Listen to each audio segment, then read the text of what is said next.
Know at these sort of things who's going to be interested in what you're talking about, but I'm happy to see that you are.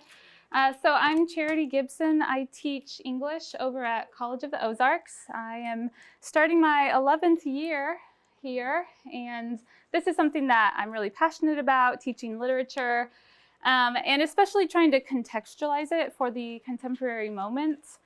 It's something that I think is very important, but it's also thinking about the contemporary application is one of the reasons that some people are kind of boycotting the classics, which I kind of find myself in the middle of this because I teach a lot of the classics. I greatly value the classics, but my area of study in my PhD program was contemporary American literature, which of course is a more modern area. There's still things that are being written. I personally enjoy exposing myself to both. So kind of thinking about how that plays out, especially with postmodernism. So there's a movement, I don't know if you've heard of it or not, called disrupt texts. Anyone heard of this?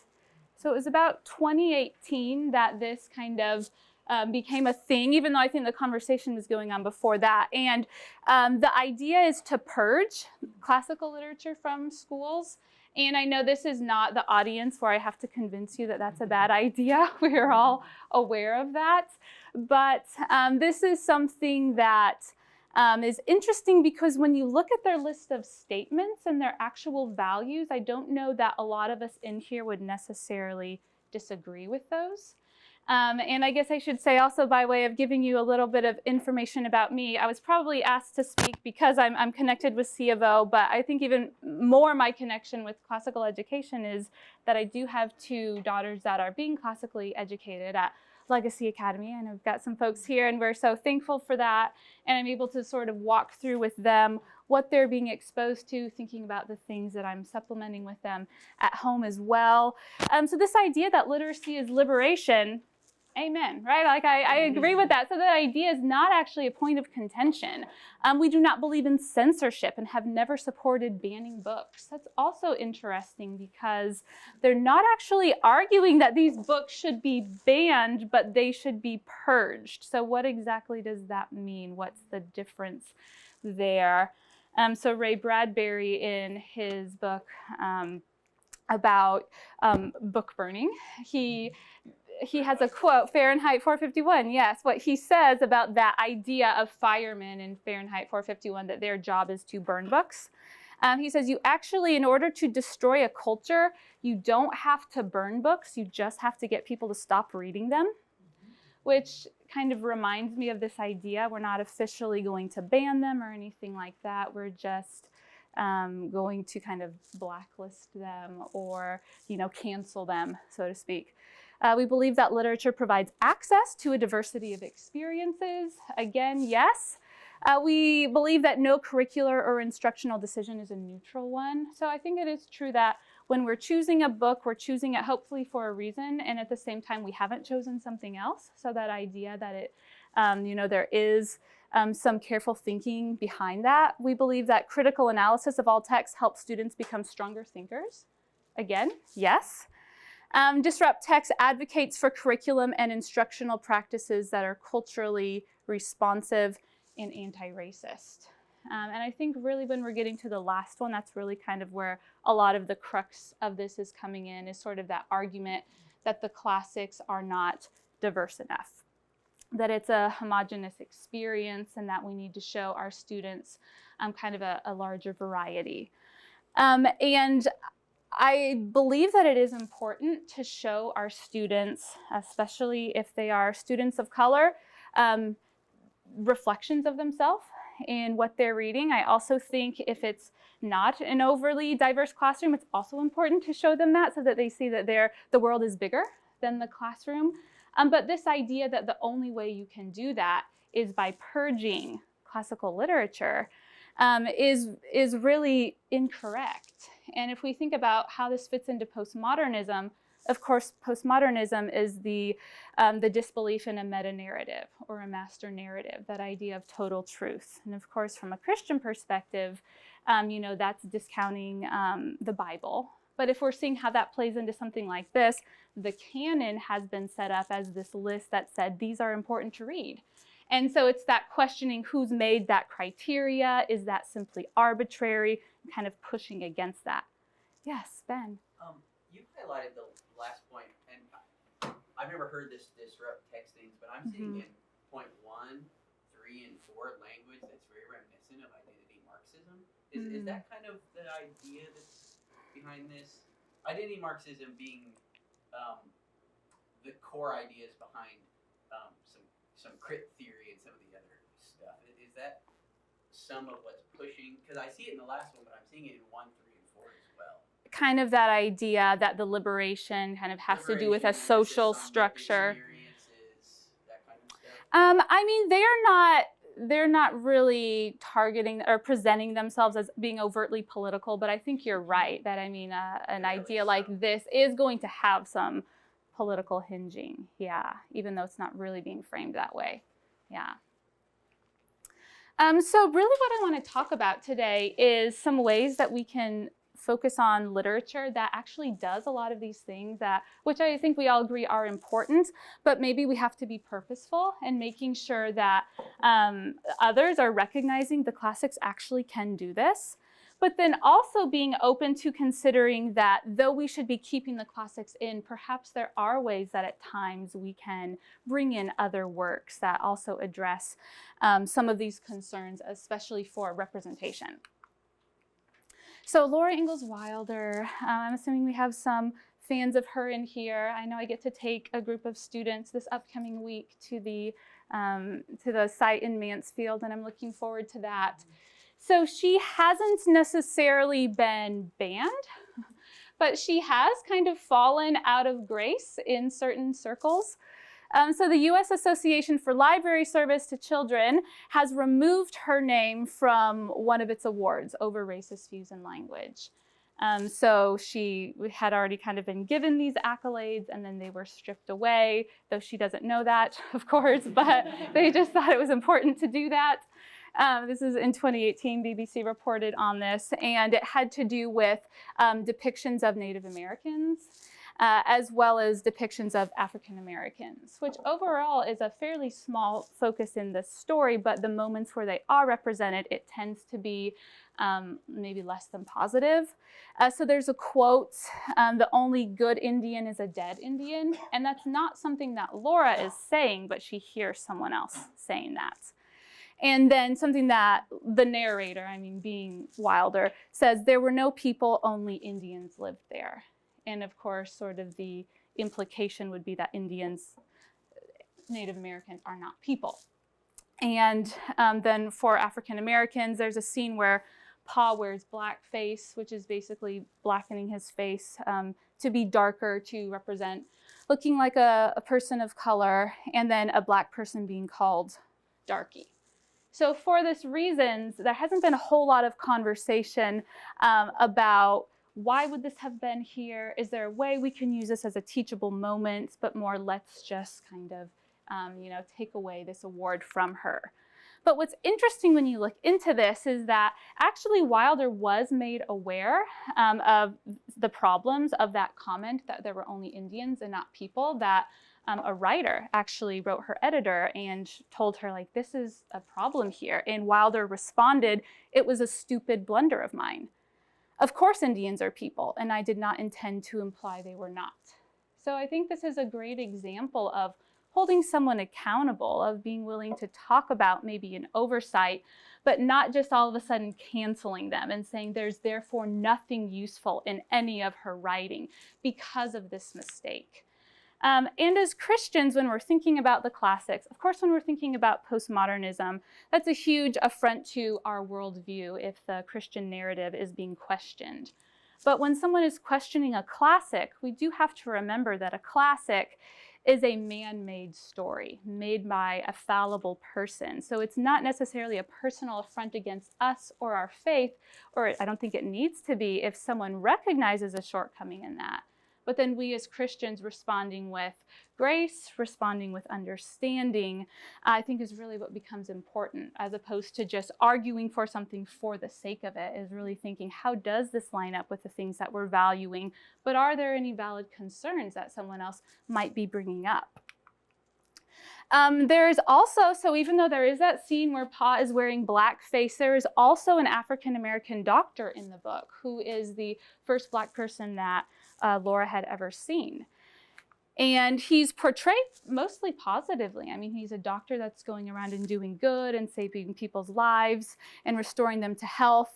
There is some questioning, is he portrayed as an exotic other, right? So someone that is portrayed positively, but very unique or different than anyone else, sort of maybe the way that Pocahontas might be portrayed, and just sort of someone to gaze upon that they're different and interesting. So again, we might say that's a teachable moment, but we never get to have that conversation if we're just getting rid of it. And I know you all know this, but when we're hearing about those that are being critical of why are we teaching this, I think having an answer and being able to open up those conversations will really allow for, hopefully, the recognition that we need our past. We need to be able to look at it clearly and recognize, what can that tell us about where we're at today? What can it tell us about where we need to keep going?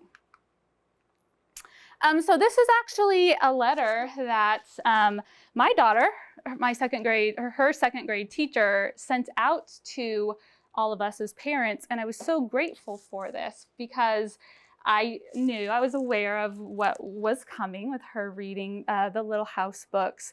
And I don't know how well you can read it, but it's basically a dear parents, I wanted to let you know we're reading Laura Ingalls Wilder. I wanted to let you know this word is in here. This is how I'm addressing it in the classroom. This is what I told them about the way that we need to treat people that look differently than us. And just kudos to this teacher for doing that, because I think this is exactly what we need to be willing to do as educators, is not just sidestep around it, not remove it, but also let parents be part of the conversation. Because what we're saying in the classroom and what they go home and talk about or don't talk about, we don't always know. So having that bridge between the classroom and again, I'm a college teacher, so I'm more saying this as a parent. I really enjoy being in the loop of being told what's going on and then being able to follow up and have more of those conversations at home. And what did you think about it when you read that section? Did your friends have any thoughts about that? And just ways that it can really be a springboard for additional conversations. But then it also brings up the question of if something is being taught in a class and it's not necessarily being addressed, what is our role here? And I think it probably depends somewhat on the culture of the school. But what I'm hopeful is that we can recognize that this is something that's happening lots of places. Has anyone seen this disclaimer at the front of a Disney movie? So even Disney is doing this, right? They are not just getting rid of all of their old cartoons. What it says is the program includes negative depictions and or mistreatment of people or cultures. These stereotypes were wrong then and now. Rather than remove this content, we want to acknowledge its harmful impact, learn from it, and spark conversations to create a more inclusive future together. And then it just goes on from there. And I find it really interesting that I haven't heard a lot of pushback against Disney. Everybody's kind of accepting this as being sufficient. But when it comes to classical literature, there's kind of this question, why are you still teaching this? Why are you still doing this? There's something in it that's wrong. You've got to just completely get rid of it. Any thoughts why it's different? I just think it's interesting that the end of the web address, stories matter. The end of what they have there. I mean, that's their claim, that's their ground, right? Right. This is why we are making this choice. It's subtle, but it's there at the end of the web address. Right. And most of their films are based on a text, right? They're based on a fable or a fairy tale or something like that. I can't help but wonder if money is a factor here, right? I mean, people are still buying their Disney Plus subscription. I feel like Disney's culture is very inclusive right now. And so because they are so open to everything now, then people may give them grace because they've learned from their mistakes. Whereas we're classical Christians Christian educators and we are not changing our worldview to accommodate the current culture. And so then we must not have learned from the mistakes in our classical literature and we should just get rid of it. That's a good point, sort of the perception surrounding us. Okay. Yeah. Was the email, that was your daughter's? That was my daughter's teacher. Does your daughter have any black classmates? She has some classmates of color or of different ethnicity, but not black. Yeah. I was just wondering. I could see that would be just very difficult, I would think. And that's another good point. I mean, SofO is, like the Ozarks in general is, I have mostly white students, but though I am sure to address the same thing every semester, it does feel a little bit different when you're not just talking about someone that exists but is not in the classroom, but someone that is in the classroom. We don't want to put them on the spot. We don't want to make them responsible of speaking for their race or their background, but we want them to be recognized at the same time. Yeah. Jerry, did you have something? Yeah. I agree with what she was saying regarding the Disney. I think it is follow the money, and I also think it is they are kind of considered from everything else they support kind of on that side of things. But they did basically completely purge Song of the South. That's so true. I think that was a bridge too far. Right. People are like, no, we're not going to accept that even existing anymore. Mm-hmm. I challenge anybody to try to find Song of the South. You won't be able to. It's really been purged big time. Mm-hmm. Not that I'm saying it shouldn't have been or whatever, but I'm just saying it's a little bit hypocritical because that one they did get rid of and didn't say stories matter. But even then, when they developed it, Walt got a lot of pushback at that time. So it's almost like a lot of times with these younger people, I'm old, I got gray hair so I can say this, but a lot of times the younger people, they think that history started with them.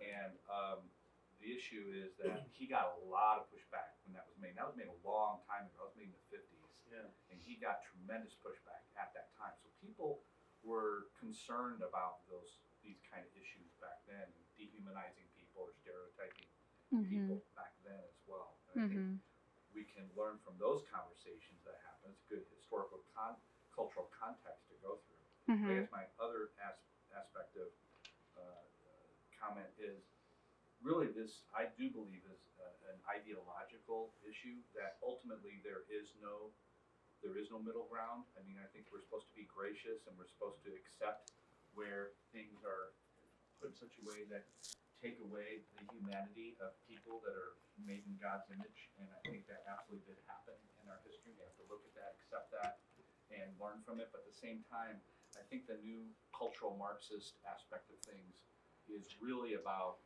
complete overthrow and domination. And there is no, when you run into folks that are in that view, and I know some young people who unfortunately have taken that route, it is 100% we are going to destroy you. And they exist, and they're very serious. Right. Yeah. And then my first question is always, have you read this book? Do you know what's actually in it? Or is this just some party line that you've heard and then you're repeating it? And it's the latter. Right. Okay. Yeah, Ben. I think so far, which is good as we focus mostly on what the nature of why Disney would say this, but I think the other side of that is what is the nature of a classic and of a book? Because one is just the differences between images and books, because when we look at movies, they're primarily what? They're pictures, which are not propositions with true or false content. Now, there are some things that you can say they're supporting something evil, but it's much less clear, it's much less directly stated. But in a book, things are stated more clearly in propositional form, but also is the nature of a book. And the classics are something that have endured across all time. And even though we're obviously moving into an era where we don't respect books, I wonder if there's still a residual respect for the classics that is still so high in some circles that they feel the need to disrupt the text. Whereas with movies, it's just like this momentary, light, cartoony thing that's not quite as serious. And so on one level, that kind of, I don't agree with disrupting text, obviously, but it kind of makes sense. They deserve a little more respect than Pocahontas. or whatever. And so people are going to get more upset about them. They're a greater work. Okay. If you will. Yeah. Also, I think something like Disney is put on, say, I don't know, Disney Plus, and everybody that accesses it is accessing the same material directly. Something like, and I'm just thinking from a cultural perspective why some of the animosity might be there, like you're saying, towards teaching these texts. Well, if you say that people are teaching these texts in different schools, then somebody in culture might be thinking, how do I say, you're looking at, you'd have to trust all of those teachers and their perspective and how they're going to teach it. And there's such a tendency in our culture, unfortunately, to not trust Christians, to believe that Christians are going to do the worst, that they are racist, that they are stereotyped, that they still believe in this meta-narrative that's not true and that is oppressive. And so it would be difficult probably for them to believe that they're going to handle it well when they're teaching in a classroom setting. Right. Oh yeah, definitely. That idea that the teacher is a moderator in a way that the film is the moderator, but there has to be, we're the bridge, basically. Yes, Yeah. So moving on here, the Odyssey, which is one that I teach every semester, oftentimes multiple sections, is one that I think is still very revered, but it is being pushed back against more and more. It was banned in Lawrence, Massachusetts. Sort of the main reasons were violence, which I find interesting thinking about the stuff that kids are watching every day. It was banned for violence, and it was also banned for sexism. And some additional concerns were the endorsement of imperialism and slavery. So this is a text that when I teach it, I'm teaching the Stephen Mitchell version because it's in an introductory to literature course where I call it the Americanese version. I'm not as interested in getting students to get the poetic conventions as I am the accessibility to the story. And I found that to be a very accessible version. But an interesting thing about the Odyssey is just the translation is even one way that as people are concerned that some of these issues are not being addressed, that looking at changes due to various translators actually brings some new concepts to the table. So specifically Emily Wilson, she is the first woman ever to have translated the Odyssey. It took only a couple thousand years for a woman to do this, but it was considered a big deal when this happened. And some people expected that it was going to be this hugely feminist focus because, it's a woman translating it, but she's a scholar who's dedicated to the text. So keeping that in mind, it actually didn't necessarily end up being feminist in the way people thought that it was going to be.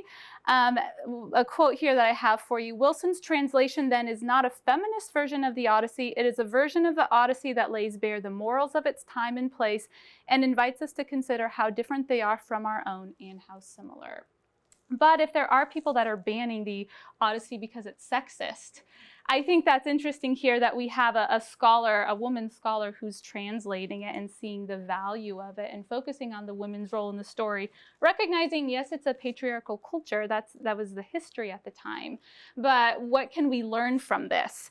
And she has brought some unique things to the story with her translation, specifically thinking about servants and sort of that translation of when the word servant is implied and when slave is used, and recognizing the reality that there were slaves at that time, that most believe that even Odysseus would have owned slaves. And that allows for conversations. What was slavery like in the ancient world? How is that perhaps different than it was during American slavery or forms of slavery that we see happening today? But still recognizing the problems with slavery. I mean, one character in the story, Humayus the Swineherd, there's a whole episode about how he was stolen from his homeland as a child, and the fact that he is one of the most loyal servants to Odysseus after being ripped from his homeland and his family says something about loyalty, but there's also a sense of, I think, injustice there. So if students aren't reading this, again, we never get to talk about it. But the Fagles version references one particular character. Do I have a light here? maybe I do. You're a Medusa as a chambermaid. And the Fitzgerald version references her as a nurse, and Wilson chooses to call her a slave in her translation. And that's one thing that some have found interesting. And so I'll just read this to you. I don't know how well you can see with the light shining in, but it says the Homeric Greek demo, or female house slave, Wilson writes in her translator's notes, could be translated as maid or domestic servant, but those terms would imply that the woman was free. The need to acknowledge the fact and the horror of slavery, she writes, and she's quoting Wilson herself here, and to mark the fact that the idealized society depicted in the poem is one where slavery is shockingly taken for granted, seems to me to outweigh the need to specify in every instance the type of slave. So, of course, there were house slaves, there were slaves doing manual labor. So slave, in some ways, Wilson's version doesn't necessarily recognize her role in the house, her role as maybe a lady's handmaid or something like that underneath slavery. But again, this is a way when we're teaching the text to show students, here are some of the new developments, even in this classical text. Here are ways that there are even still new things that are being done and being explored as various people are translating it. Which again, I think allows us to talk about some of the things that the disrupt the text people are concerned about, but showing them we can actually do it through staying true to these texts as opposed to moving away from them. There's also hidden variety in Homer. So part of the argument, that these classics are too homogeneous, everyone is the same, that not only does Homer reference handicaps of a variety of sorts, but oftentimes those characters are being celebrated in the story. So Hephaestus, of course, he is the crippled god, and in the foil myth in the story, he's actually being compared to Odysseus, and he's being compared for his cunningness and his ability to sort of weed out whatever the problem is and to catch them, to ensnare them in the net. Demidocus is the blind poet, and he's presented very positively in the story as someone who, though he does not have physical sight, he's able to see into another realm that others are not. Eurybates is a black man in the story. He's mentioned as having black skin and curly hair. He's one of the comrades that Odysseus trusted the most and was closest to. And so these moments are here. Now, they're not the focus of the story. And I think that's where we have to be careful as well. Like if we're creating a whole unit around a paragraph, right? I mean, that could be presenting an idea in the text that's not the primary idea in the text. And I do think it's important to stay true to the theme and the message of the story. But at the same time, I think these can be teachable moments, especially if it appears to be something a parent has a concern about or a contention that we know culture has of at least bringing this up when it seems to be appropriate, when it seems to be relevant. So I think there's a difference in universal experience and universal appeal. And I used to hear that argument a lot, that the classics represented a universal experience. And I think rightfully so, that got some pushback, because Odysseus, as a rich war hero and king, that's not a universal experience. A lot of us are never going to know what that is like.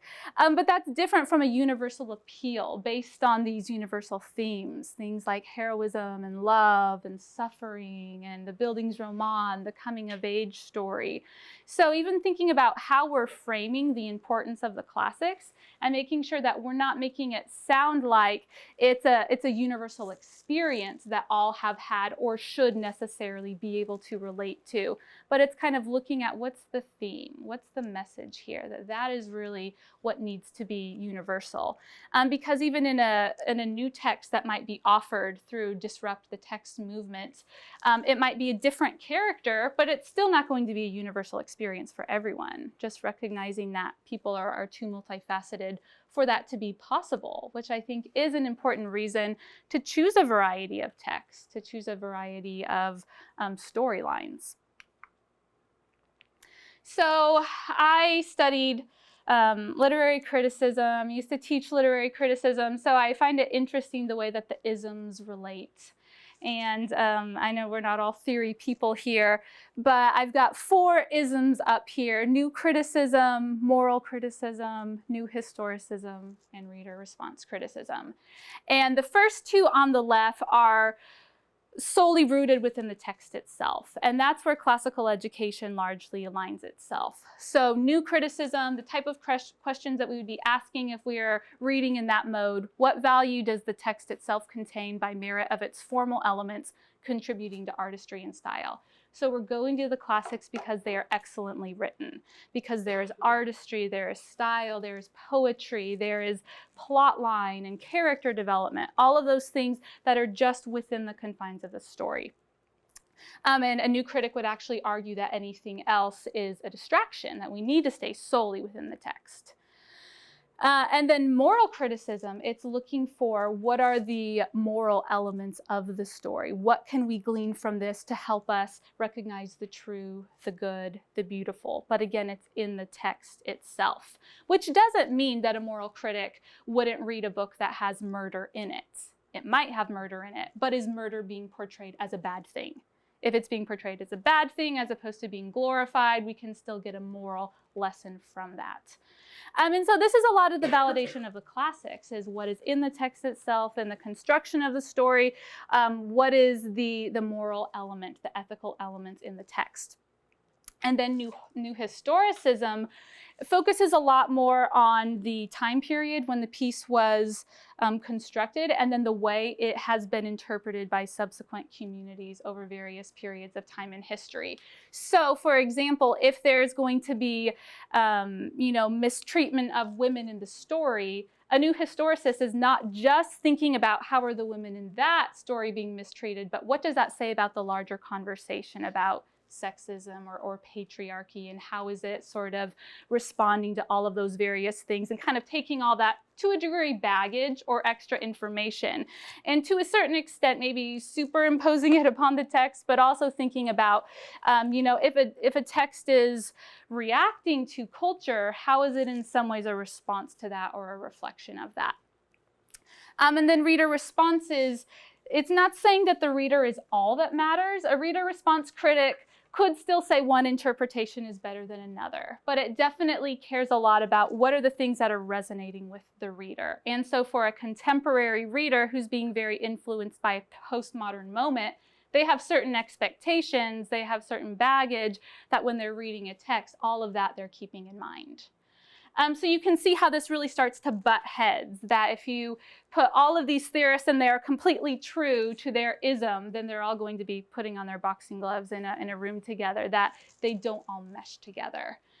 Which is why I think you can't really apply, if you apply any form of criticism as a worldview, then it's going to be anti-Christian. I think we can glean certain things from this.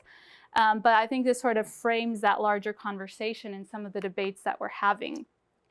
Something I find interesting by a current theorist, Frederick Jameson, he's talking about current critical theory today, which would be more stuff like new historicism and reader response. And he says the predominant form of literary and cultural criticism today is what we call ethical criticism, which in some ways seems the opposite of recognizing moral criticism is no longer a thing that's really taught at the university level. Some people say we've kind of moved beyond that. We're no longer interested in it. Yet he's saying all criticism is ethical criticism.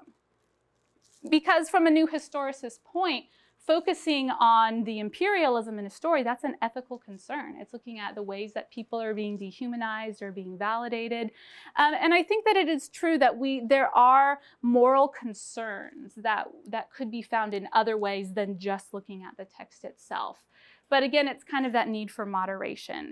It's that need for being willing to be able to flesh out what we believe and why, but still listen to those who are being critical and have an answer so that we can respond to them. So I've given you a little bit of the disrupt text ideas, and then these are their core principles. I'll read it in case you have trouble seeing this. They want to continuously interrogate our own biases and how they inform our thinking. That idea that though we all want to say we are objective, that there is a level of subjectivity to being human. And so are we interrogating those biases? Number 2, center Black, Indigenous, and voices of color in literature. Number 3, apply a critical literacy lens to our teaching practices. And number 4, work in community with other anti-racist educators, especially Black, Indigenous, and other educators of color. So we've kind of been talking about this, the need for recognizing diversity, for trying to point that out when it exists in the text. But this is really saying to center this, which is going to mean any text that's not centering that, probably with the storyline, with the main character, that we need to replace it with something else that does. From my perspective, of course, one of the big questions is, does that mean that we're choosing a text solely for representation as opposed to literary merit, as opposed to whatever main idea we're trying to convey? So I think if there is a time and a place where we can bring in a text and it meets those other criteria of why we are wanting to teach something, then that could be effective. But if we're solely choosing something for representation, then it stands to reason that perhaps some of the other things that we were trying to accomplish in teaching that text are going to be lost along the way. So Charlotte's Web, this is a book that I know Mrs. Brubaker, you're teaching, or you did teach. My daughter is in her class this year, and they just read Charlotte's Web. And according to Disrupt the Text, I suppose that's one that you would get rid of because it's not centering people of color front and center in the story. But then there is this scholar, and she's written the book Radical Empathy, Finding a Path to Bridging Racial Divides. It's Terry Gibbons, and she is actually talking about how important Charlotte's Web was to her way of becoming an empathetic citizen, and to really her focus on racial injustice because of the message in the story of recognizing those that are different from us, of trying to be able to see things from their perspective and even work together to achieve a goal.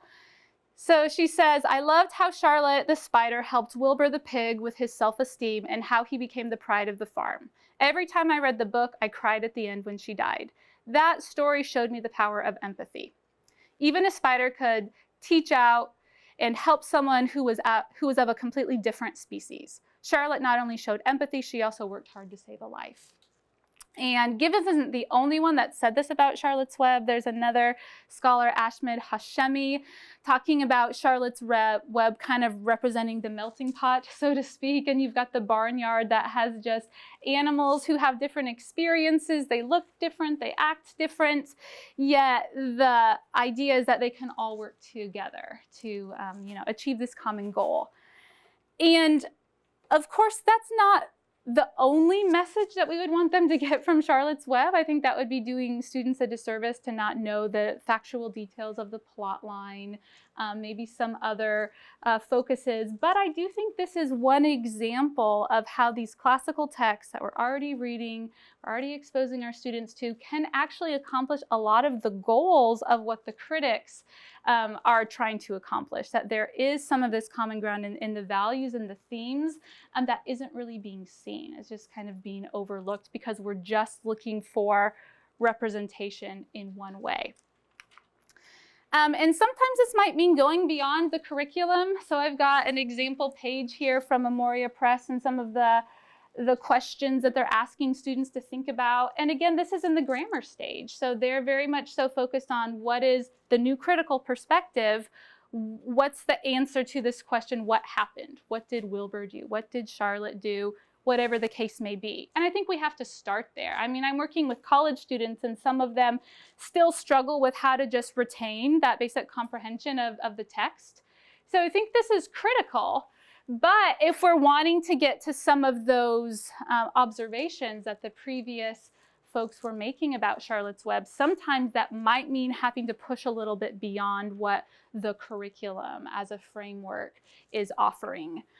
And one example of that is what the Center for the Advancement of Ethics and Character is doing. They actually give some examples of ways to interact with Charlotte's Web.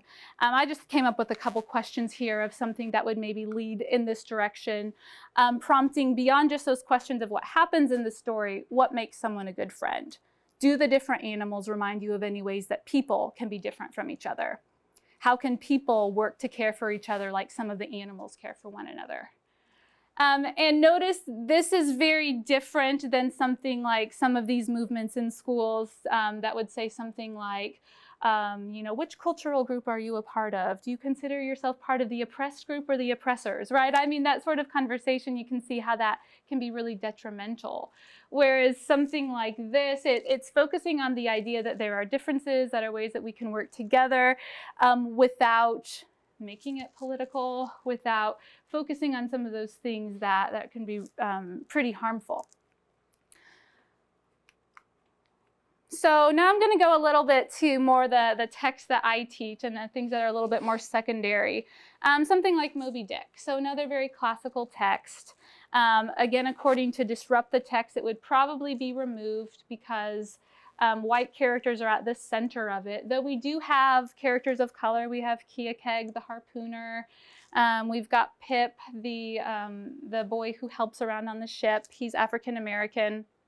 But I think something else that can be helpful to do is sometimes just bring in snippets of something that is sort of a response to the main text. So something that I've used before is Toni Morrison's Unspeakable Things Unspoken. And she basically addresses chapter 42 in the text, which Melville just focuses on the whiteness of the whale. He talks about the whale's whiteness for an entire chapter. It's very poetic and confusing at the same time. And she's kind of talked about how it's possible that Melville was writing about not just slavery, but kind of whiteness in general at that time period. And it's kind of theoretical, it's argumentative, it's not anything that I think she can definitively prove, but it's a way to kind of bring up a conversation that aligns with a classical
that people always think of this when they think about classical education. So just as awareness, this is something that classical education is working toward.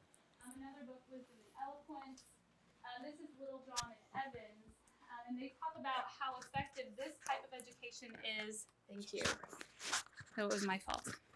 For everyone. So while the tradition upon which we are drawing has its roots in Western civilization, it has its counterparts in Eastern cultures also. Further, this form of education has spread with Christianity itself to many nations and cultures throughout the world and has found success in educating peoples of all languages and ethnic backgrounds. We maintain that it is an education for every person and that those schools who extend its promise to a racially and ethnically and socioeconomically diverse student body will see the greatest benefit of its power, which I find really encouraging and motivating. But I also think it makes sense that those parents are going to expect that their children will at some point see themselves represented in their curriculum. I think that's a fair expectation to have. I think it's a just expectation to have. So just thinking about how our practice in the classroom lines up with this vision that we have of what we want our schools to look like. So some things that I do, thinking about the classics, are ways that we compare them with texts that oftentimes also are still classics. Maybe they're just not as well known. Or works that were written, so I'm talking about older books. I'm not talking about contemporary things that are written now, as ways to give that additional perspective. So again, I apologize. I don't know how well everyone can see the screen, but on the left, I have Uncle Tom's Cabin.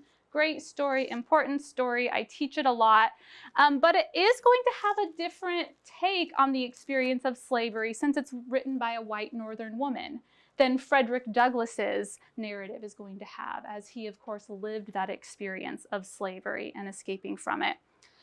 Same thing, To Kill a Mockingbird, hugely important, needs to be continued to be read, but I think a much lesser known book is Warriors Don't Cry by Melba Patilla Beals.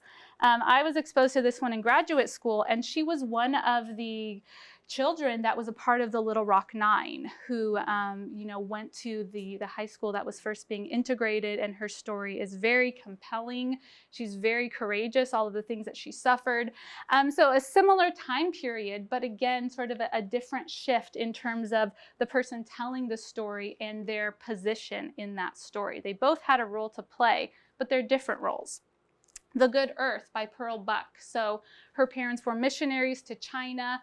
She's writing about a Chinese boy and then his life growing up to be a man in China.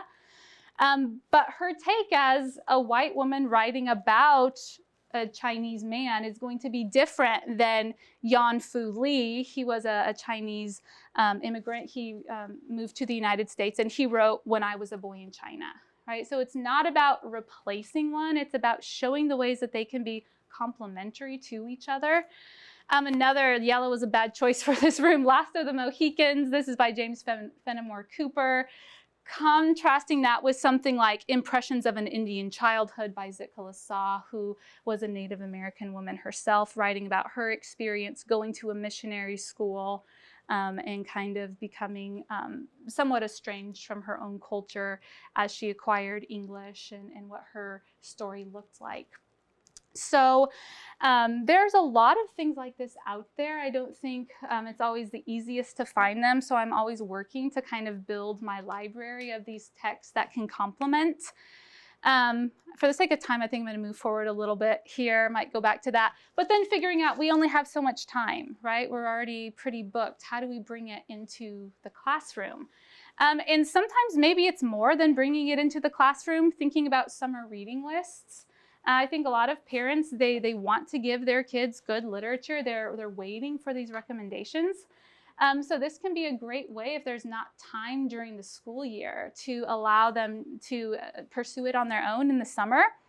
I'm a big one to just bring in something small, a poem, a short story. If we're thinking about especially elementary age, a folk song. If it's a story like Stone Soup and it's set in Russia, what if we bring in, something, a fable from that perspective, or whatever the case might be, to complement the mentor text, as well as independent projects and assignments.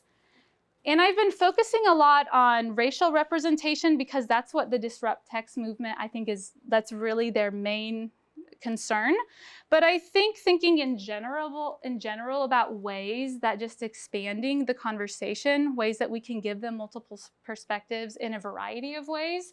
If it's a male author, can we give them a poem by a female? If it's an adult character, what would it look like giving them the perspective of a child? Whatever the case might be, I think is just another way of sort of building on this foundation and helping them see the relevance that, oh, this classical text that I'm reading is inspiring other people to use this text as a sounding board.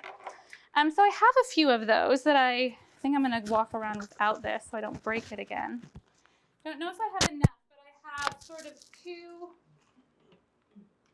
sets of readings here. One deals with the Odyssey, and that two of them are by Louise Gluck, and then one is by Hilda Doolittle, but they're all about Circe, and kind of looking at her as a character and writing things from her perspective And then I was thinking about Charlotte's Web. It's really hard to find a cute picture of a rat. It's hard to find a picture where the rat is like appearing and not just this nasty thing crawling on its belly.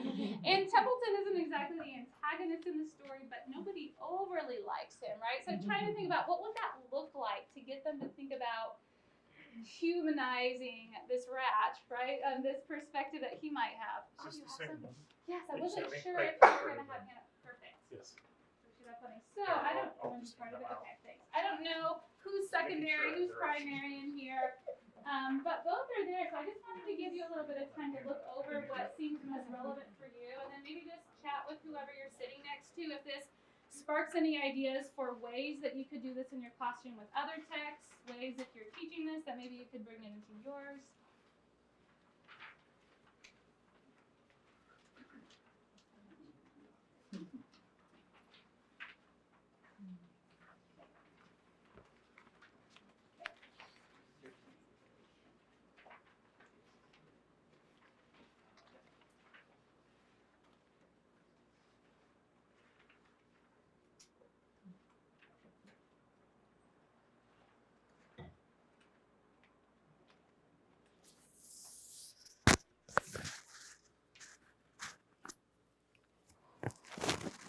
Couple things. Sure. So I taught Charlotte's Web to your daughter. That's right. You did. You taught. Okay, I didn't realize. That's right. You're doing the first half. But you know, I really love some of what you were saying on there, and it was interesting. I just tell you the experience is, you know, a lot of the children were ooh when it came to a spider, until that spider became humanized Yeah. by the author, and then we did have a discussion. It was great because we had a discussion about how we don't want to assume that somebody is a certain way, you know, and we think that spider's going to be awful when it turns out really, hey, that spider is somebody who cared about somebody else. So we had an empathetic discussion, Mhm. and the kids really, once I kind of threw that out there because they were kind of going ooh, and then they saw how Charlotte was, they took it from there. Yeah. You know, so I think those kind of discussions can be helpful in that. And then I guess the other thing have to do with the criticisms, the 4 criticisms. Mhm. So it kind of reminds me of like looking at the text, whether you're looking at something written by people or the Bible, there's an element of saying, well, what can we draw out of the text, which are those criticisms on the left, and so what are we learning from that? But like even with biblical criticism, like there's textual criticism on that are similar that you find from what we call liberal Bible scholars who are putting themselves over the text, and they're judging the text. Mhm. So they're bringing a judgment to the text, Right. and it's about their perspective, what they're coming in, and obviously that is done a lot to the Bible, but it's also being done to, I think it was done to the Bible before it was done to literature, and now it's being done to literature as well. Where I'm putting myself as judging the text. Right. Just some thoughts. Right. Yeah, that we're bringing kind of our own agenda to the text without necessarily being open to like what is the authorial intention, what's the original message, trying to extrapolate that. Yeah.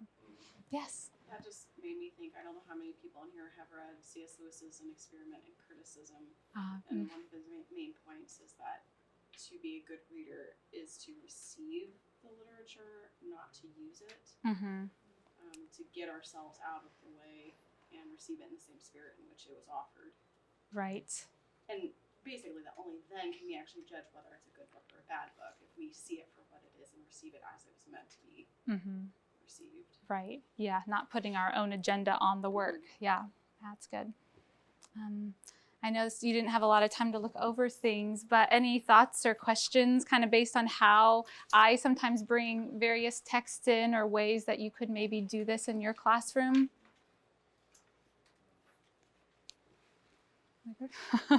Okay.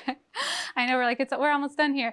If you're not familiar with her, Heritage Mom, I'm gonna just, she does Charlotte Mason. I'm sorry, she's not a classical person, but I have really enjoyed following her. She's a homeschooling mom that is just about to publish a book, and she's curated a bunch of resources for her own family, trying to find these historical documents, texts, things that exist to basically show her children more about their heritage. And she's talked about the difficulty she's had, especially if she's going back to the 1700s or those really early times for obvious reasons. But she talks about a lot about mirrors and windows, and mirrors is the literature, the exposure that we're giving to our students that mirrors their own experience. Which again, if you have a diverse classroom, that's going to need to be not necessarily the same thing for everyone. But then in reverse, the window is we're looking through and we're trying to see those that are different from us in some way. And the need for literature to do both of those things. And there are contemporary texts that do this, but she's also very passionate about going to the past. And even though I gave you a lot of, especially looking at Louise Gluck and Theodore Rothke, like contemporary poets and authors that are writing, responding to something, she likes to take the route of going to the past and unearthing some of those things, getting into the archives, getting into those works that have been around, but for whatever reason, never became mainstream. And kind of showing the ways that those can complement the classics as well. So I guess it's better to have more information than not enough, which is definitely my situation. But sometimes I just like to know myself, what else is out there? What else is being done? So I continue to sell my students on the importance and the influence of the classics, that these contemporary authors who are on the New York Times bestseller list, they're responding. I mean, I haven't read it yet. It's on my list. Circe. I have read Margaret Atwood's The Penelopiad, which is from Penelope's perspective. Sometimes I'll give snippets of it to my students. It's a page, it's a couple pages, and it will respond to the exact reading section from the Odyssey for that day. And it will kind of play around with Penelope's perspective. And Atwood, one thing she likes to have fun with is that maybe Penelope recognized Odysseus when he came back in disguise. And then it allows that conversation. What do you think? If you knew someone really well and they went away for 20 years and they came back, do you think you'd be able to recognize them? Is there something about someone's speech pattern and their body language and just this deep connection you think you have with them where you would be able to recognize them? Thank you, Joseph. Yeah, exactly. And then we bring up, well, what does war do to a person? What does PTSD do to a person? And why is it that Homer doesn't think it's possible for Penelope to recognize, right? And that's what really gets interesting. So just ways to keep them engaged. And again, some students really don't like this because they want to take the text for what it is. And I think that's useful, and we can't try to pull things that are not there from the text. But any way that I can get the students thinking, any ways that I can get them interested in the literature and getting the conversation going, to me is a win. So there are other things happening with things like Laura Ingalls Wilder as well, scholarship and new biographies that are coming out, new authors that are writing about her daughter's story. Again, just showing that this has sparked a lot of important conversations that are still happening today. This is why we need the classics. So I'm just going to end with another idea, which is just thinking about the type of assignments that we're doing. So when I teach the Odyssey, I assigned 3 different contemporary application presentations. And the reason I started this is on my reviews from students at the end of the semester, I would always get some saying like, it was a good book, but I don't really know why we still need to read it. It's really old and it doesn't have a lot to do with our lives today, that sort of thing. So I would try to choose topics, things like single mothers raising children. Things like PTSD and its effects and treatment, things like missing persons and those who eventually return. And then all of a sudden, I'm not getting those comments on my evaluations anymore because it's clearly happening in the text. And then after they listen to the presentation, oh, it's clearly still a thing now as well. And of course, that would look different in the elementary level. They're not going to be able to do a presentation on their own, but just finding those ways to what are the threads here, the things that are still affecting us, which comes back to that universal appeal. It might not be the universal experience of everyone, but this is still speaking to the experience of a lot of the things that we're still dealing with today. And that's why we have to keep the classics in. So that is all that I have for you. That was probably more than you needed to hear, but thank you for bearing with me. I appreciate the feedback and the questions. So I think we are just about out of time. Is that right? Yeah, so all right, well, that's it. Thank you so much, guys.